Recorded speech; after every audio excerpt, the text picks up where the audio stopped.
Spiritual Appetizers Podcasting Network presents The Word Unfolded with Landon Rowell. Welcome back to The Word Unfolded. I hope you're having a great day. Having left off in our last episode, looking at Genesis chapter 9, we pick up today examining Genesis 10. This is another one of those chapters that focuses on genealogies, and because of such, most people either ignore it completely or just skim over it. However, as I have stated before, there are always gems found in these, if we're willing to study them. Now, before we dive right in, I want to address what some critics say concerning these two chapters, chapter 10 here in particular. Now, some try to say that there is a contradiction between chapter 10 and chapter 11 in the book of Genesis because we have various languages mentioned in the genealogies. And we don't see this taking place until Genesis chapter 11, of course, in the Tower of Babel. For something to be an actual contradiction, however, one must prove there is no possible harmonization. And if there is any rational harmonization, then by definition there can be no contradiction. So, can these two chapters harmonize in any way? And the answer, of course, is yes, they can. We already know, in fact, that the book of Genesis is not fully written in a chronological order.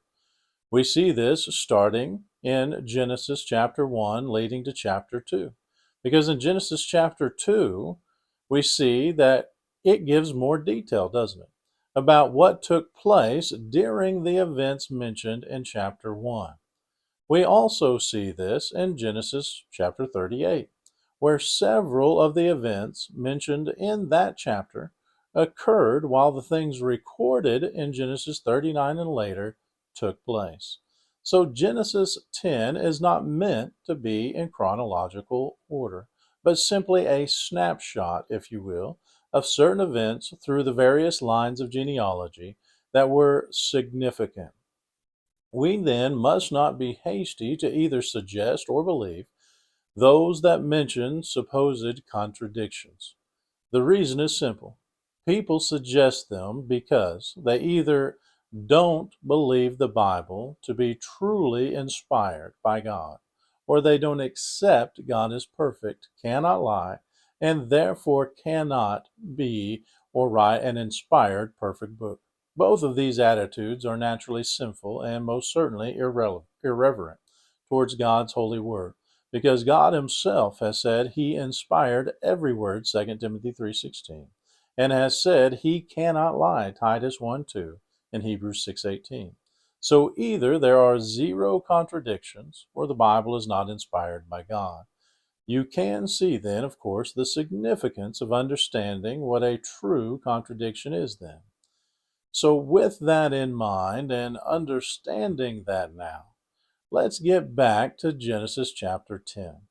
There are a few nuggets of information, if you will, that I want us to consider from this chapter today.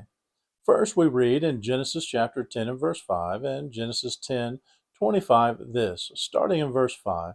From these the coastland people spread into their lands, each with his own language, by their clans in their nations. In verse 25, you skip down to that, it says, To Eber were born two sons. The name of the one was Peleg, for in his days the earth was divided, and his brother's name was Joktan.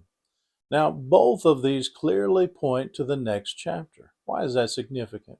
Because they demonstrate that one, this chapter is not in chronological order, as we talked about before, and that the flood had to be universal or one language, to be all on the earth, and everyone then therefore came from one family. Now, whose family was that? Noah's family. Secondly, we also read in Genesis 10 and verse 8 this. Cush fathered Nimrod. He was the first on the earth to be a mighty man. Again, here we have a clear indication to the devastation of the universal flood as well. There were mighty men, certainly, before Nimrod was said to be one. In fact, we read of this in Genesis chapter 6 In verse 4, Nimrod was not the very first mighty man, again, but he was the first mighty man after the flood to live. The term mighty man simply means this: an exceptionally skilled person in the area of weaponry and its usage. In Nimrod's case, we see in hunting. All of these bits of information help bolster, not detract, from the reality of the universal flood. So the next time you come across a genealogy, don't skip it or skim over it. Search out these little nuggets of information and grow in your faith. Romans 10:17. Thank you for listening to The Word Unfolded with Landon Rowell. Join us every Thursday as Landon unfolds the Word chapter by chapter. And let's sit at the feet of the Creator as we study the Word of God together. If you are enjoying our content, subscribe to the channel, give us a like, a comment, and maybe even consider sharing with friends and family. And remember, hit the bell and select all notifications so you never miss an episode of The Word Unfolded with Landon Rowell.